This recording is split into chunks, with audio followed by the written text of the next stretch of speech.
Welcome back. We're finally done with 1995, and now we're looking forward to 1996, where it will be mostly better this year. Mostly. But thank you all for watching our previous shows, but we won't delay. We'll get into our first episode of January 1996, and it just so happened to be on January 1st. And we will start, of course, with Nitro and our Pepe outfit of the week. He's dressed as Uncle Sam. All right, but our first match for Nitro was Arn Anderson versus Macho Man. And before we get into the match, during the entrances, Bischoff calls the Raw Bowl that's happening also the same night. He calls it the Toilet Bowl. And he does spoil who wins the match. I won't spoil it here. Though. He's not wrong. No, he's not wrong, but I won't spoil who wins it. But these two were facing because Arn Anderson helped cost Savage the title just the previous night at the pay-per-view. Yeah, if you recall, he hits Savage with the white brass knuckle object, and it completely incapacitates Savage. The reason I mentioned it completely incapacitates Savage, I will bring that up again later. Yes, just keep note that it knocks Savage clean out. You're out for a 3. He's done. But Macho Man, he's real angry. He starts going after Arn Anderson without even taking off his jacket. So he's not too pleased with Mr. Arn. But of course, Arn being smart, he goes after Macho Man's injured arm throughout the match. They have a good back and forth match, and the finish sees that Arn Anderson goes for the DDT, but Macho Man kind of shoves Arn Anderson into the ref. And Arn Anderson takes this opportunity to take the taped nuts out of his trunks, and he goes to punch Macho Man, but Macho Man punches him instead, so Arn drops the taped knuckles, and Macho Man picks it up and hits Arn with it. And before he goes for the pin, it's kind of funny, he kind of puts the weapon back in Arn Anderson's trunks. It's kind of funny to see him slip it back in. So Macho Man does win the match. Brian Pillman and Chris Benoit come out, but Macho Man gets out of there. And then Pillman and Benoit argue with the ref that Macho Man cheated, which is always rich because the Horsemen always cheat. Allegations. You have any thoughts on that match? It sets up the feud with Savage and Flair. Savage and Flair were in their bags around this time. They were doing a great job. Savage was doing a really good job, just seeming like he was just out of control. And it's good for him as his character. He gets a win. Yes, he definitely needed a win. He was just champion. He gets the win because of the screw job, so he takes out the person that caused it. The feud between Macho Man and the Horsemen, in particular Ric Flair, is far from over. Yeah. And so we will go to Raw. And before we get to the Raw Bowl, we announced that we will have our first Billionaire Ted segment today. If in case anyone doesn't know, those were famous ads they had back in the day making fun of WCW's wrestlers for being old and Ted Turner for being pretty much a monopolizer and wanting to buy everything from everybody. Which is funny coming from Vince McMahon. There's a lot of stuff that they talk about in these commercials they do that I'm like, oh, Vince, you kind of do the same thing, but I will address those when they come. But anyway, so we have the Raw Bowl. All the wrestlers are coming out in like the early 90s, 80s style football jerseys. They're really taking this football thing into great lengths, and they go way overboard during this match of all the football puns and everything. Since they're hyping this up like a few weeks before it happened, they should have gone over the rules to this match because like during commentary they go over the rules and stuff. But it also feels like the wrestlers don't even know the rules, so it gets confusing. For this match, we had the Smoking Guns versus Yokozuna and Owen Hart versus Razor Ramon and Savio Vega versus Psycho Sid and 1-2-3 Kid. 4 teams here. 2 men start in the ring. They can tag anybody that's outside, but let's just say if 2 partners were tagged in against each other, there is a rule that it can't just tag out. There must be contact made before tagging out. So the rules are 1 timeout per team can be used at any time. 1 team is eliminated when another teammate is pinned, disqualified, counted out, or submits. Any player may be tagged in at any time. Once tagged, physical contact must be made with the opponent before tagging out. The reason I mentioned that one will play into the match later. If that doesn't make you want to watch Raw, then I don't know what will. Yeah, who doesn't love wrestling with timeouts? Even the ref is dressed in a football ref uniform. There's so many puns. A big moment in the match was when 1-2-3 Kid and Razor get tagged in, and you think they're going to go, finally Razor's going to get him, but then Kid calls a timeout. During the timeout, Sid hits Razor from behind, and 1-2-3 Kid pins Razor Ramon. So, dadgummit, Razor still has not gotten his revenge on 123 Kid, which is fine. It's a bit too early. You don't want to give that away on Raw. No. You know, as we've mentioned in podcast previously, we love a good scoot slam. Yokozuna hits a great scoot slam on Savio Vega. Another big storyline thing is starting in this match. During the match, Goldust Usher comes out and he gives Razor a roast because remember he just gotten a letter from Goldust. I think it was the night before, and Razor beats up the Usher, and Goldust can be seen looking at Razor in a kind of a switched on way, if you get my meaning. He likes what he's seeing. Oh yeah, he loves it. But then eventually another thing in this match, Yokozuna accidentally hits the bonsai drop on Owen Hart, and which that causes them to get eliminated because Owen Hart gets pinned. But the finish to this match sees 123 Kid goes on the top rope, and while 123 Kid is on the top rope, remember the ref is distracted talking to Bart Gunn, Razor Ramon comes out and shoves 123 Kid off the top rope, and Billy Gunn then gets a pin for the win for the first ever Raw Bowl. But again, for this match, the football puns throughout really killed it. The convoluted rules were terrible with the penalty flags and timeouts, and it just seemed like something you would see on an indie wrestling show. And wearing football jerseys in the match, I don't like this of it.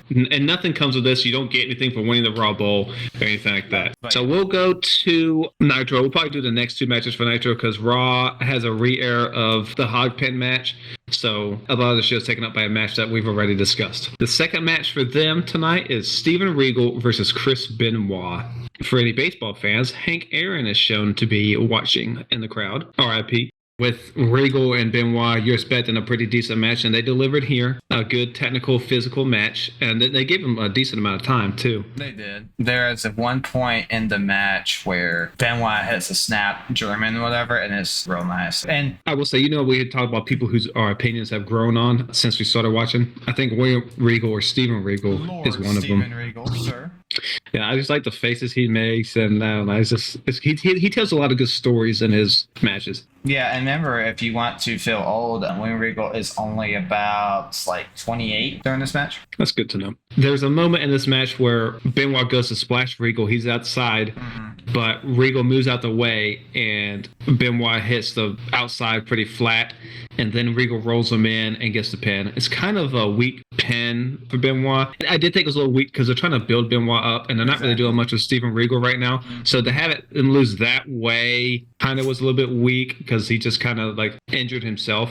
So if you're counting at home, the Horsemen tonight, Benoit and Arn Anderson are 0 for 2. So this leads into, after the match, there's an in-ring interview with the Four Horsemen, sans Ric Flair. Pillman is yelling at Benoit and Arn for losing their matches, saying that they just took the power as a WCW. The first thing they do is go 0-2. Benoit does respond to Pillman. He does say that the only way anyone can beat him is luck, and that's all Regal had tonight. So Pillman then moves on to Arn, and he asks Arn how he could be beaten by a move that was straight out of the Horseman's playbook.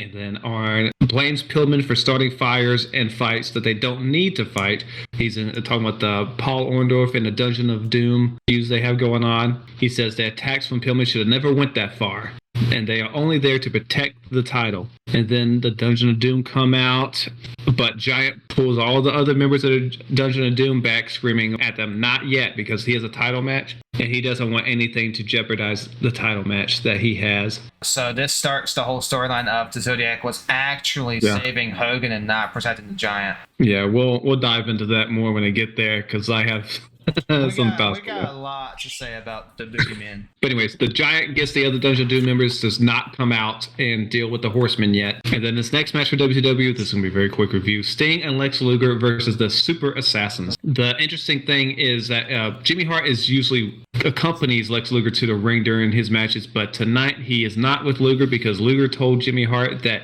when he teams with Sting, he does not want Jimmy Hart out there. He wants it just to be them two. If you will recall, the Super Assassins are actually the Powers of Pain, Warlord and Barbarian. These are no names, Barbarian and Warlord. Why would you put them in masks? It didn't make any sense. But we also did continue the Craig Pittman comes up to the announce team again, saying he wants to talk to Mongo, and he asks Mongo to be his manager. Mongo says he's busy with commentating stuff, and if he tells Pittman that you don't need a manager, he just kind of build up his self-confidence.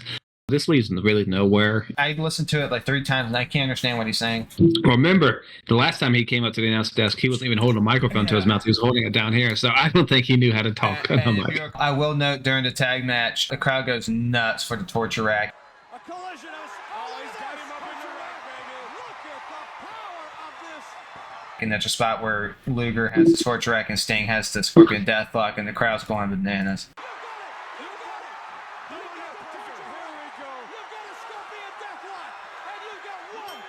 Yeah, the crowd is super into both Sting and Lex Luger at this time. But the main thing from this match was not only just to get Sting, Lex Luger out there, but they are really selling them as a good tag team. So they're going to try to promote them and be an actual tag team in the tag team division here soon. Get some tag team wins like they just did if they're going to move up this tag rankings. Hey, when you beat the Super Assassins, you're moving. When you beat the Super Assassins, you know, that's a big deal. So I was reading on the Super Assassins. It said the Super Assassins only had about 5 matches in WCW together before, obviously, they take the Barbarian out and put him in the Faces of Fear. There's a ramp interview with the Giant and Jimmy Hart. Jimmy Hart says that Hulk Hogan told him to keep his enemies close, and he tells Hogan that he should have kept an eye on him. He should have listened to his own words and kept an eye on Jimmy Hart because he was a snake in the grass. And Jimmy Hart tells Hogan that he only hangs out with winners such as the Giant, Flair, and Lex Luger. So just rubbing it in to Hulk Hogan. Giant tells Hogan that Hogan cost him the title and he will pay. He says later tonight, Hogan will get his like he never has before. Uh-oh. Hogan has a title match tonight. What's going to happen there? Big Show, Paul White is absolutely dreadful on the mic right now. Yeah, he's because they want him like to growl too much. It's just really bad. I mean, I honestly can't really blame him unless he came up with the poem stuff. Let's go ahead and go back to Raw. In fact, we'll go ahead and finish Raw. But we do have they even do a halftime show during Raw after the Raw Bowl. God. Yeah, Doc Hendricks does the halftime report. Yeah, nothing of consequence happens there, but they go all in on this thing. It's basically just the typical Doc Hendricks where he runs down the upcoming card. I guess they thought it was a creative way to get that in there to make it a quote-unquote halftime report. King also says on commentary that his sources say that Shawn Michaels will retire next week. We'll see. Then they re-air the hog pin match, but we'll skip that. What a lazy way to fill out 40 minutes of television time. Okay, so the crowd that was at this Raw, what did they actually see? Because there's no way they just aired that whole match. No, they didn't have Titantrons back then. But we'll get to our main event. It was King Mabel versus Diesel. And the bell rings, and Diesel hits a big boot for the win. Yeah, it was immediate. Which is good, because this is not a match you want to give a lot of time to, so... No, but this officially signals that WWF is done with this King Mabel character. Yeah, and he is fired not too long after this. You will see him, like, 98, maybe 97. He'll appear as Mabel for a few weeks, and then I think he will join Undertaker's ministry. But yeah, this is them burying Mabel and pretty much... That's it. Diesel also then jackknives Sir Mo. Yeah, and then after that, we have a trophy presentation for the Raw Bowl, you know, the riveting match that you saw earlier, and then the Smoking Guns are given the Raw Bowl trophy by the Brooklyn Brawler. And so that was interesting. It has his face. It's a disgusting looking trophy. It's cheap. And then the Guns has a picture of him. The Guns tossed down the trophy, and they just fight. Well, the trophy wasn't a real trophy. It was what Brooklyn Brawler posted his face on it. Yeah. But it's a trophy, man. Brooklyn Brawler took the time to make you a nice trophy. It's after they break it, Brooklyn Brawler is mad, and they start brawling, and everyone in the locker room beats up Brooklyn Brawler. But before we go to the ending of Raw, which is the Billionaire Ted segment, we get some names announced for the Royal Rumble. I'll mention the big ones. Diesel, Owen Hart, British Bulldog. King Mabel's going to be in there, so I think that might be his last appearance. Yeah. Yokozuna. We even get some people who are not in WWF right now coming here. We get Dory Funk Jr., who's like in his 50s or 60s at this time. But we do have a big surprise announcement for the Royal Rumble, Jacob. We get the man they call Vader. It's time. We see like a whole, I guess you want to call it a training montage video for him, which I think they could have done a better video package for him. Yeah, they could have. So I thought it was weird to end Raw with the Billionaire Ted sketch. So I always knew about them, but I never knew they actually ended Raw. Yeah, so a lot of people don't like the Billionaire Ted segments. I think they're funny. This one wasn't the best one, but there's some other ones that are actually pretty interesting. I didn't realize they were this early. I thought they were a bit later when WWF was starting to win the war, because I do think it's a little funny the timing, because WWF is clearly not better than WCW right now, and they're airing these ads pretty much saying that they're better than them right now. So that's it for Raw. We'll go to the main event for Nitro, which sounds a lot better, of Ric Flair versus Hulk Hogan in a WCW title match. Late in the match, Hogan hits the leg drop on Flair, but Jimmy Hart gets involved. He jumps on the apron, which allows Arn Anderson to also come out, and he hits Hogan with the taped knuckles, and I'll let Jake continue from there. They hit Hogan with the same taped like brass knucks that incapacitated Savage at Starrcade, and Hogan immediately gets up. I was so mad seeing Hogan immediately get up to a move that took out the WCW champion Savage. And Hogan just immediately gets up. This is peak. Hogan just wants to be the top guy. That's awful. He gets up immediately. I'm telling you, it's immediately after he gets up. Yeah. Then he starts beating up on Anderson. And then Hogan has the weapon. He takes it from Arn. And then the ref calls for the bell. So I think it was a DQ. So Hulk Hogan wins the match by DQ. So what happens is that he takes the object out of Arn's trunks to show the ref, and the ref calls for the bell. Okay, yeah. Hulk then knocks out Arn, then proceeds to knock down the other members of the Horsemen that come out. So Hulk Hogan's clearing house, just like he always does, hulking out, baby. But the Giant comes out. He warned Hogan earlier. The Giant comes out, and he tries to hit Hogan with a stool. Not even a chair, a stool. Yeah, I noticed that. I was like, man, this dude's hit him with a stool. But luckily for Hogan, his pal Macho Man comes out, and he grabs the stool away from the Giant, and this allows Hogan to hit the Giant with the tape knucks, I believe, and then the Giant falls out of the ring. The Zodiac, who you mentioned earlier, comes up to the Giant and tries to get him to not get back in a ring to go out to Hogan, saying, he's screaming, "No, friend, hurt." We think he's talking about the Giant being his friend, but maybe he's talking about Hulk Hogan, Jacob. Yeah. Because we do also see Sullivan push Zodiac and ask him what is he doing, and he tells Zodiac to stop talking, and then the Dungeon Doom just leave. So the Giant didn't quite get the revenge on Hogan he was looking for. This is also the third straight Nitro in a row where DQ finished for the title match. Yeah, get used to it, folks. If you see a WCW title match in the main event for Nitro, odds are it's ending in disqualification. Yeah. That could be something we could look up later when we're done and see how many of those title matches were ended disqualification. It's going to be a lot. But to end Nitro, of course, Mean Gene's got to get to the bottom of this, and he is in the ring with Hulk Hogan and Macho Man. Hogan tells Macho Man that they should both team up against Flair and Arn next week. Macho Man says they both have problems with those guys, and he tells Hogan that they're going to take care of them. And Macho Man mentions a secret weapon, but Hogan says, "Don't tell him about the secret weapon, brother. Not yet." No, not yet. You will not like it. No, it's underwhelming. But Hogan also says before he gets to the Giant, he has to get rid of Flair and Arn, and then he does the fee-fi-fum stinky Giant thing he always does. Disgusting. I hate it. But then Savage says next Monday is not going to be a manic Monday, and it will be a gut check. Savage got to say something random too, you know. Yep, but Savage always get away with it though, because he's just so. Yeah, I know. He's Macho Man, damn it.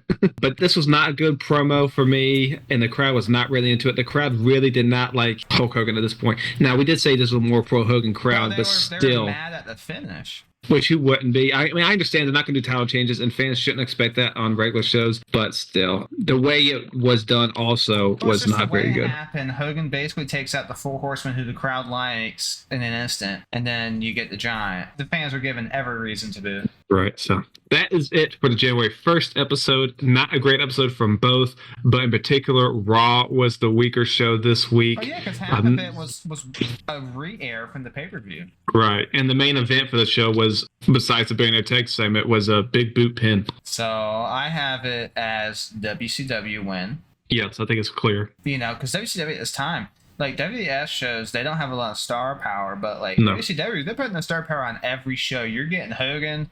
You're either getting a Hogan match, a Savage match, or a Flair match, and even a Sting match. Lex Luger. Every week. You're getting this every week. So you have a lot of star power right now on Nitro, but not so much on Raw. I will say I do love what Raw is doing with Diesel. I think ever since his heel turn, he's been a much better character. Yeah. And the squash match does a great job because of him squashing someone like Mabel who incapacitated the Undertaker and pinned the Undertaker.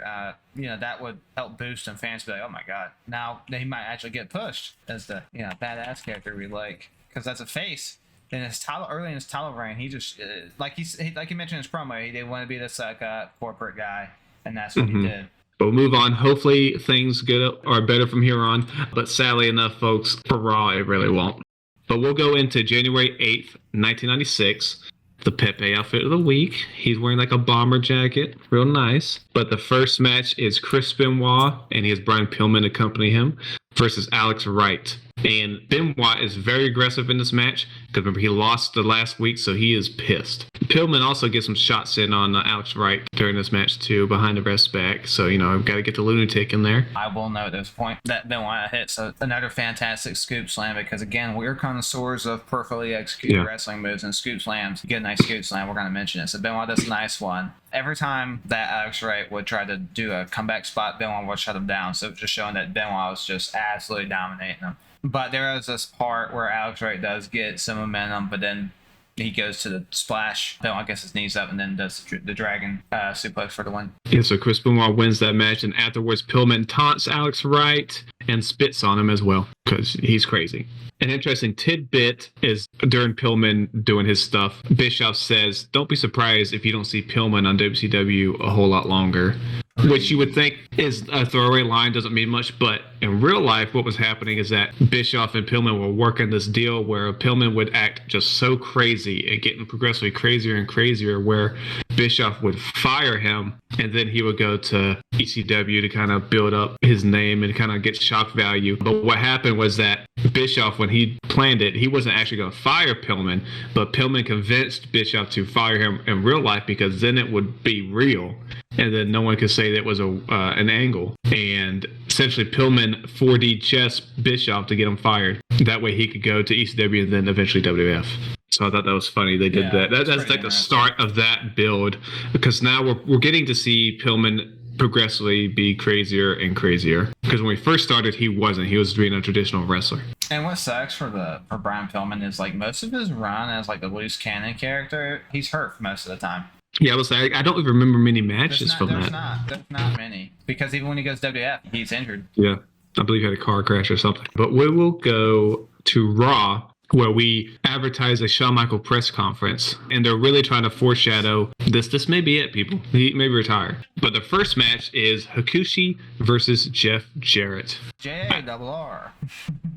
Yeah, do it every time. The King during the match says that Jeff Jarrett's guitar is signed by Garth Brooks, which would be a big deal in the 90s. But Jeff Jarrett wins this match with a figure 4 leg lock. And I don't really have much to say about it because Jeff Jarrett really is here for a short time. When does he leave? It's like weeks after this, dude. It's not long at all. That's interesting, because eventually he's going to show up in WCW and do the whole Four Horsemen storyline. Well, and eventually he comes back to WWF too, so. Oh, yeah. Anyways, so Jeff Jarrett wins that match. We'll go to the second match on Nitro. It was Eddie Guerrero versus Steven Regal. The announcers mentioned that Steven Regal's on a roll. He hasn't lost a match in months. Also during the match, Bischoff gets another dig in at WWF. He tells fans not to watch the Royal Rumble, but Regal dominates the match for the majority of it, but Guerrero does get the surprise victory with a pin reversal. The announcers treat it as a pretty big win for Guerrero. Because Guerrero at this point hadn't had a lot of huge ones. He did beat Benoit. This was a really good match.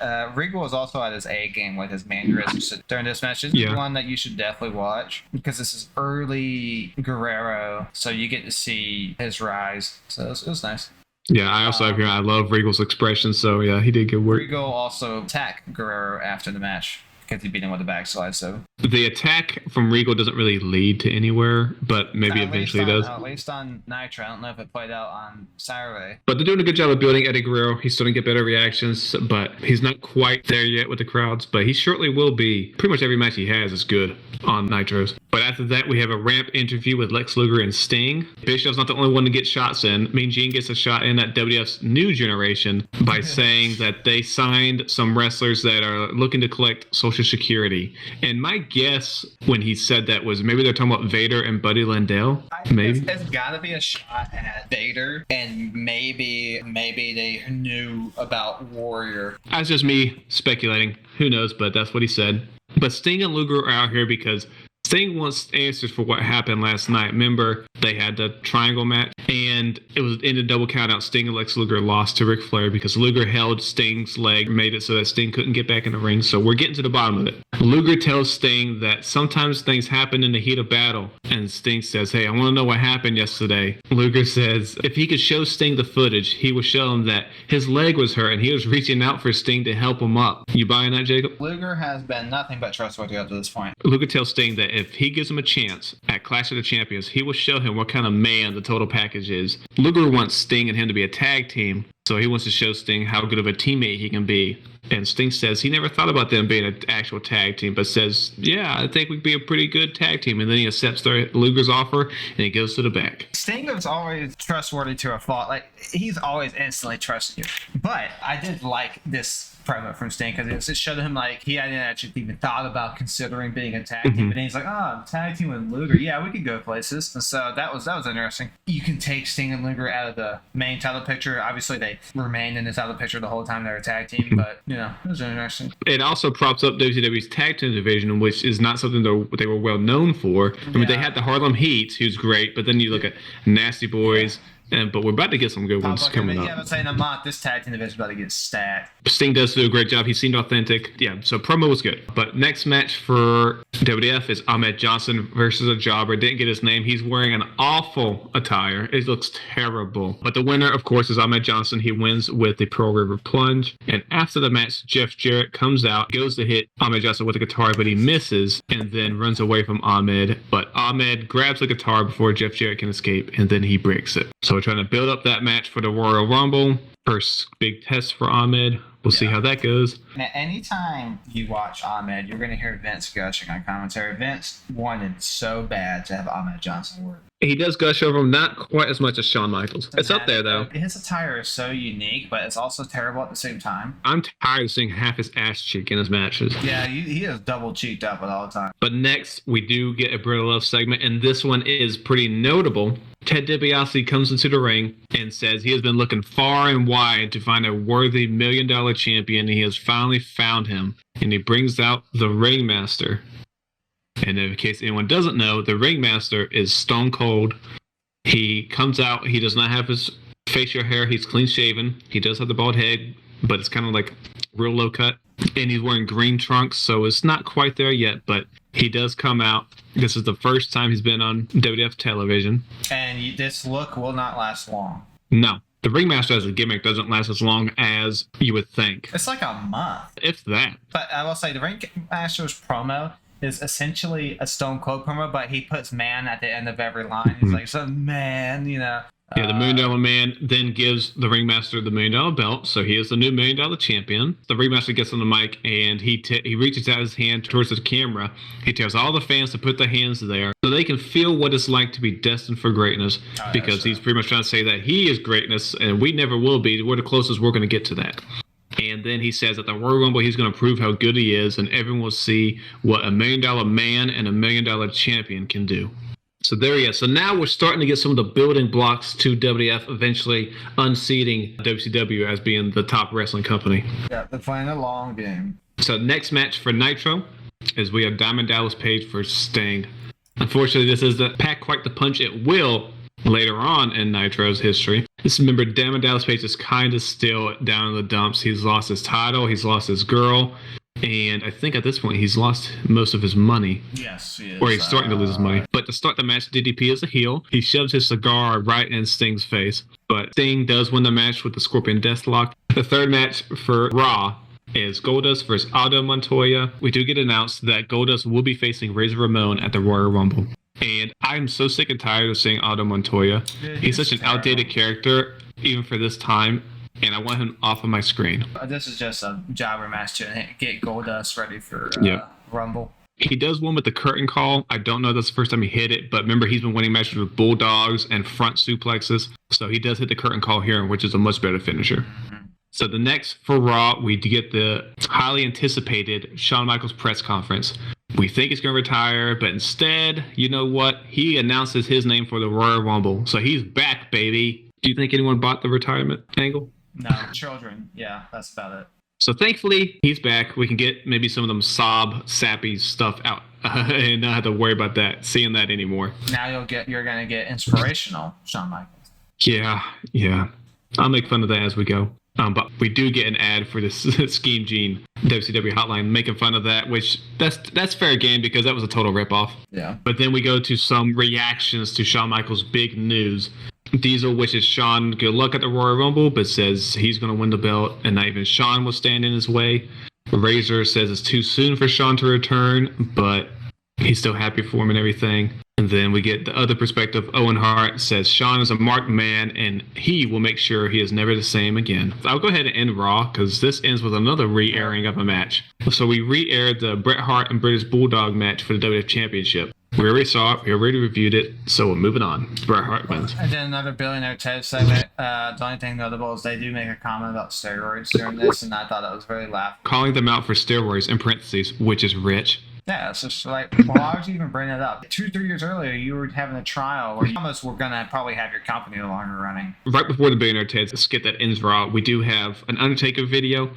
Paul Bearer says it's time for The Undertaker to be champion. And then The Undertaker says his creatures of the night have spoken and he must listen. He will take the championship away from Bret Hart. Let's go to the main event for Nitro. It is Ric Flair and Arn Anderson versus Macho Man and Hulk Hogan. And Macho Man, of course, he comes out wearing Hogan's colors because we can never bother Hogan to wear anything but his stuff. Oh, God, that piece, Hogan. And during this match, you can hear some boos. This is not as much of a pro Hogan crowd for this week.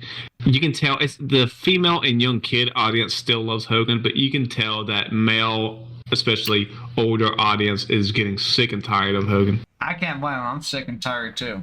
During this match, Hogan does his... I hate the way he does the reverse horseman taunt. And then he also taunt... Yeah, because he puts the fingers down, right? Well, a lot of people do that, but the way he does it, it seems like... the Sting did it, but I don't know how to call it. He has a Hogan-fy everything, and he did that to the top. When Macho Man is on the offensive, he is also getting some boos, pretty much due to his association with Hogan. Yeah, everybody's tired of Hulkamania at this time. So we'll get to the finish. Arn hits a spine on Hogan, but Hogan gets right back up. Apparently when Arn hits a big move on Hogan, it's nothing. Yeah. So then Hogan does the whole Hogan routine and hits the leg drop on Arn Anderson for the win. So when Hogan is pinning Arn, the Horsemen try to come out to break the pin up, but the Dungeon of Doom also come out and they prevent the Horsemen from breaking it up. So we're continuing the issues between those two teams. The Giant does come out this week, and he chokeslams both Hogan and Savage. And then the Zodiac once again tries to restrain the Giant from doing further damage for the second week in a row. They are selling his chokeslam as if like you get hit with that, you're dead. Yeah, which to be fair, especially at this time, Giant gets people up there. Mm-hmm. This was a better Nitro than last week's. Still not great, I think. But it certainly was better than Raw. I would have to give it to Nitro again because we also don't get a re-airing of a match we've already seen.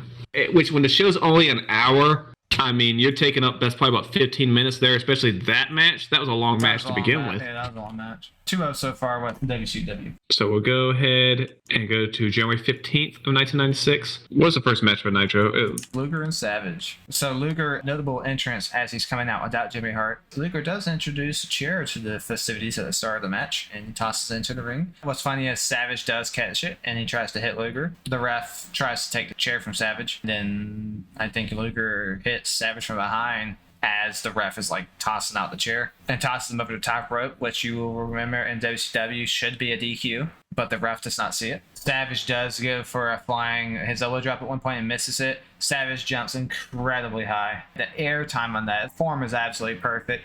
So it looks like Savage is coming from the heavens itself to deliver the elbow drop. But that allows Luger to get the advantage, and he wins with the torture rack. Yeah, they note on commentary that is now, I believe, 4 straight times that Luger has beaten Savage. Let's see, it's not 4 straight. Oh, it's 4 times because, that he beat him. Yeah, 4 times. Yep. The announcers talk about how Luger has owned Macho Man. This is the 4th time Luger has beaten Macho Man. I went back and looked to see what it is because I'll make sure they weren't lying to me. They are right. This is the 4th time. But Macho Man did beat Luger at Halloween Havoc. Luger does have his number, but I did want to make sure we did say that Macho Man did beat him one time. Yeah. Next, first match for Raw is Marty Jannetty versus Owen Hart. There is one funny moment. I don't know if you've caught it, Jacob, but they're showing some of the crowd, and they get to one part of the crowd, and there's a lady in the front. He's rather large, and you could hear Vince say, "Oh my goodness." Royal Rumble, Owen Hart against Marty Jannetty. Likewise, entering the every man for himself. Oh my goodness. 30 minutes. Right as she showed, because he's watching the monitor, they're showing the crowd, and then when she gets on, he's like, "Oh my goodness!" I was like, "Dang, Vince, you didn't have to do it like that." But Owen Hart does win this match. He wins with a pinning move. I don't know what exactly you call it. I just put he reversed Jannetty into a bridge. For the win. Thank goodness Owen Hart won. I was kind of worried when we were watching that Marty Jannetty would win. I was like, please don't. Yeah, I know, because they were like hyping him up, and like because he like came back. Oh, awful. And Vince McMahon apparently had a real soft spot for Jannetty for some reason. And I already had a high opinion of Owen Hart, but Owen Hart, anytime he's on here, has just been tremendous. He was one of my favorites as a kid. Like when we first started watching, I don't know, I liked him a lot. And then after the Jannetty and Owen Hart match, they do a Todd Pettengill, basically doing a rundown at the Rumble. The only reason I mention this is because it looks like Todd Pettengill is packing on a few lbs. Something happened in his life around this time, and he's just started eating. I will say, during this, he does mention this. At the free-for-all before the Royal Rumble, there'll be a match between two random participants, and the winner of that match will be number 30, and the loser will be number 1. The only reason I even mention it is because this does lead to a feud between the two participants. I won't say who it is yet. And we also go to Doc Hendricks backstage, who says Razor is on his way to the arena. He's coming to tear Goldust apart. Yeah. But let's go to Nitro, and the next match is supposed to be Taskmaster and Hugh Morris versus Arn Anderson and Brian Pillman.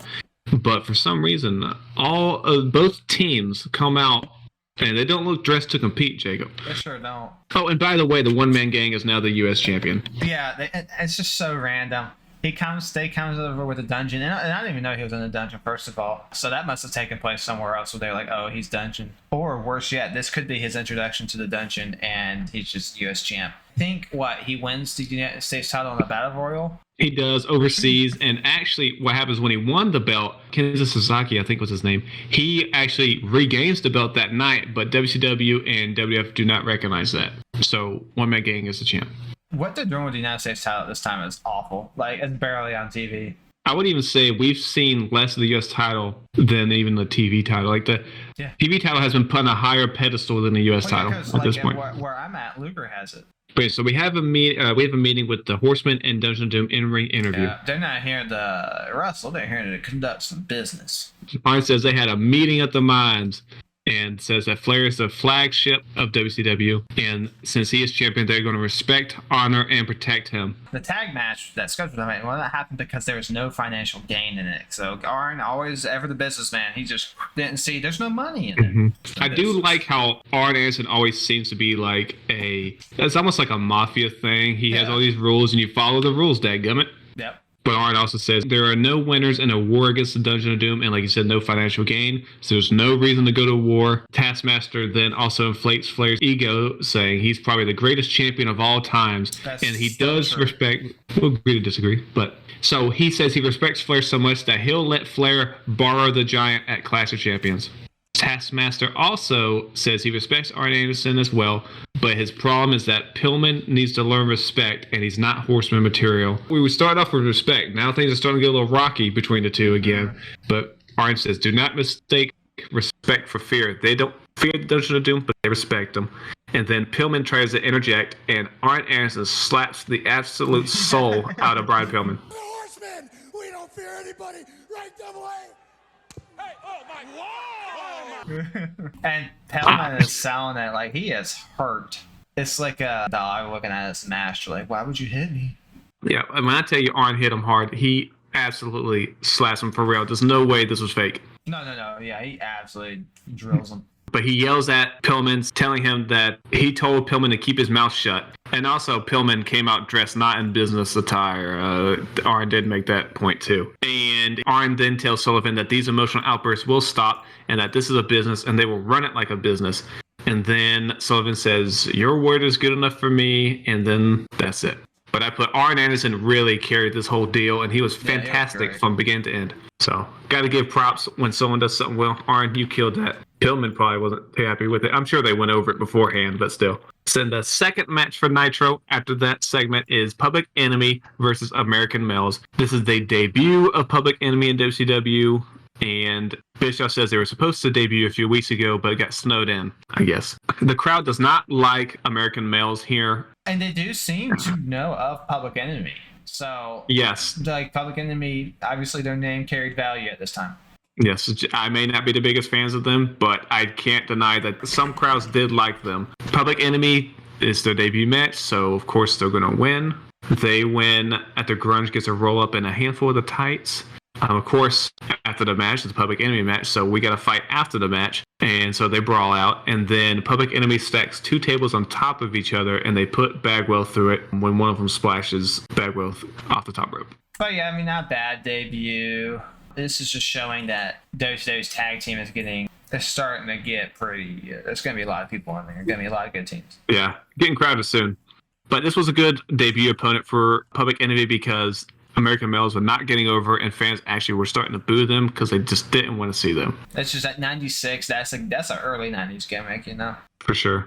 But all right, we'll move on to Raw. We got our second match is the Ringmaster with Ted DiBiase versus Matt Hardy, who's probably like 19 years old or so here, maybe even younger. He's a little older than you thought. He's about 21, 22. Oh, wow, 21. Okay, wow, that is older than I thought. But WWE is starting to sell some sex on Raw, starting to make it more provocative. They air a very provocative Sunny video where she tells everyone she likes it raw. Yeah, she just says that. You'll be hearing that weekly. I only know it because this is the first time they did it, and so they're starting to get a little edgier from time to time. But Ringmaster beats Matt Hardy with the $1 Million Dream, and after he wins, Ringmaster is still upset, still an angry man, and stomps on Hardy and slaps him after the match. But basic match, nothing really too noteworthy. Ringmaster wins. And then after that, we get a Shawn Michaels video. It's essentially just showing how great Shawn Michaels is. It's a cheesy video, and it's starting to present Shawn Michaels as being this family-friendly, almost superhero kind of guy. It seems like they're trying to just redo this Hulk Hogan thing, but just make it fit Shawn Michaels. Yeah. After the Shawn Michaels Slurp Fest, it cuts the documentary to update the whereabouts of Razor Ramon. But third match for Nitro, which should have been the main event. When I tell you the main event, you'll all understand why it wasn't. But it is Sting versus Ric Flair for the WCW Championship. During this match, Sting does us all a big favor because we all wanted to see this. He pulls down Ric Flair's tights so we can see Ric Flair's hiney for a while. Bro, there are so many Flair matches that when you rewatch, like, where the other wrestler does that to Flair, he must have had like a... He must have been proud of his cheeks. He loved that spot. Yeah, I'll just say that. He loved that spot. I don't. But during the match, Ric Flair is with Jimmy Hart, but eventually Luger comes out and he talks with Jimmy Hart, and for whatever reason, Jimmy Hart starts walking up the stairs, and then they both end up on the apron standing around the corner. Why they did that, who knows? But Luger and Jimmy Hart start arguing, and Luger grabs a megaphone, and Sting gets hit with the megaphone accidentally. Yeah, Luger accidentally hits him somehow. He does the Scorpion Death Splash, Stinger Splash, in the corner, but then he accidentally hits the megaphone. And this allows Ric Flair to put the figure 4 leg lock on Sting for the pinfall victory. And then after the match, Luger's acting like it was an accident, but it actually does look like an accident. Yeah, this time it does look like an accident because we don't see Luger obviously hitting him. He is like trying to take it away from Jimmy Hart. So the footage does help support Luger, but this is, one after the other. It keeps happening. Yeah, starting to compile. But after the match, Luger gets Flair off of Sting, but Hogan comes out and chases Luger and Flair away as Hogan checks on Sting. Which then leaves us with Mean Gene in the ring interviewing Hulk Hogan and Sting. Hogan says he hoped that Sting has some sense knocked into him. Bro, and he like a heel thing to say because it's like, oh, yeah, you got some sense knocked. I mean, what are you talking about, dude?